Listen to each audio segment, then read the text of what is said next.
Jadi perlu teman-teman ketahui ya, untuk barang kiriman khususnya itu untuk batasannya itu cuman $3 ya teman-teman. Jadi pembebasan pajak itu cuman $3. Kalau sebelumnya itu sempat 75 US dollar. Nah, kali ini cuman 3 US dollar atau dirupiahkan ya sekitar seharga 45 ribuan lah.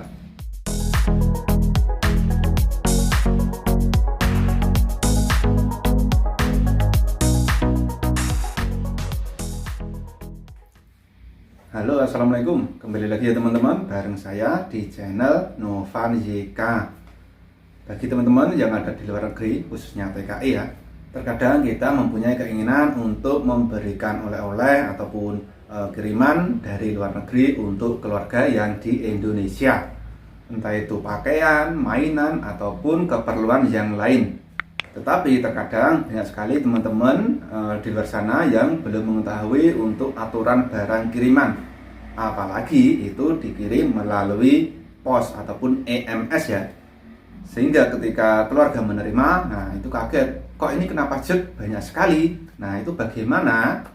Jadi perlu teman-teman ketahui ya, untuk barang kiriman khususnya itu untuk batasannya itu cuman $3 ya teman-teman.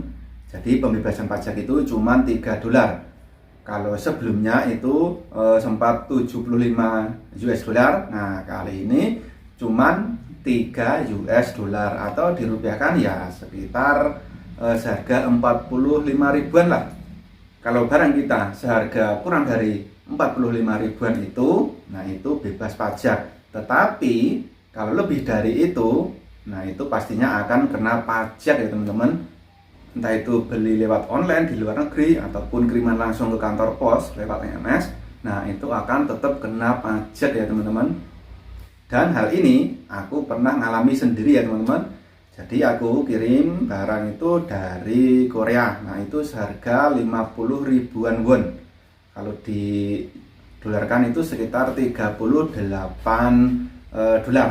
Nah ketika sampai di rumah, nah itu datang surat, nah surat cinta dari kantor pos itu bahwa mendapatkan kiriman dari luar negeri. Nah karena melebihi batas lebih dari 3 US dollar itu diharapkan datang ke kantor pos sana, mengambil barangnya dan membayar pajak.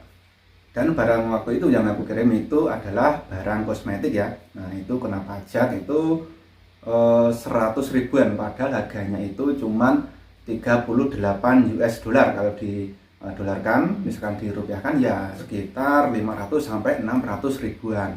Jadi bagi teman-teman yang mau mengirimkan barang untuk keluarganya di Indonesia, khususnya melalui kantor pos ataupun EMS, harus tahu ya hitungan pajak ketika nanti barang diterima di Indonesia.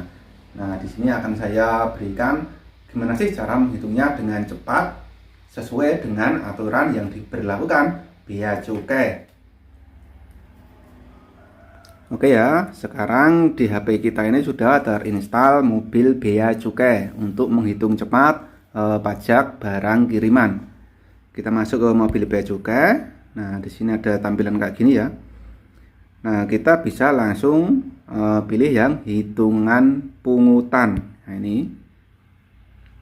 Nah, di sini ada jenis impor melalui PJT atau pos. Nah itu seperti yang aku alami itu memakai pos EMS ya. Jadi ini pilih yang melalui PJT atau pos. Kalau barang penumpang melalui pesawat, nah itu ikut barang penumpang. Karena aku ini menggunakan pos, aku pilih yang paling atas. Nah kemudian jenis barang. Nah di sini teman-teman bisa memilih barang-barang apa yang akan dikirim.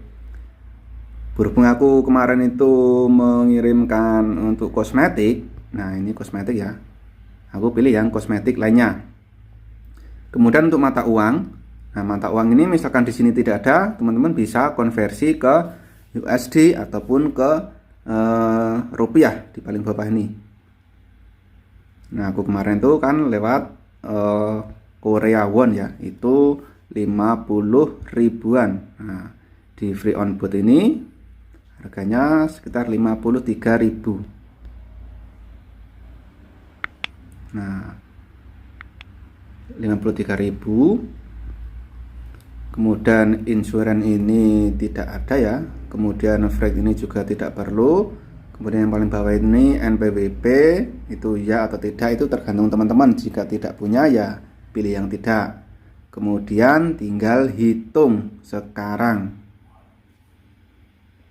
Nah, di sini teman-teman nanti bisa langsung ketahuan hasilnya. Total bayarnya itu. Nah, totalnya 106 ya. Nah, ini hampir sama seperti yang aku alami ya. Kalau aku kemarin itu sekitar 110 ya teman-teman. Nah, mungkin karena dolarnya naik turun ya. Nah, jadi itu takarannya sekitar ini, nggak jauh beda lah. Nah, jadi seperti itu ya teman-teman, cara menghitung pajak kiriman melalui pos ataupun EMS. Jadi teman-teman ketika mau mengirimkan barang ke Indonesia, nah itu bisa hitung-hitung lagi. Wah, misalkan aku mengirim barang segini, nanti di Indonesianya kena pajak segini. Jadi harus diperhitungkan lagi. Dan misalkan teman-teman pengen mengirimkan barang ke Indonesia, itu sebaiknya menggunakan kargo kapal itu ya, yang menggunakan per kardus. Walaupun untuk saat ini itu terkadang itu terkendala juga di bea cukai ya. Kadang ada yang harus membayar bea cukai, terkadang juga ada yang enggak. Tetapi itu jarang terkena pajak. Tapi kalau menggunakan kantor pos biasa ataupun EMS, nah itu pasti kena pajak.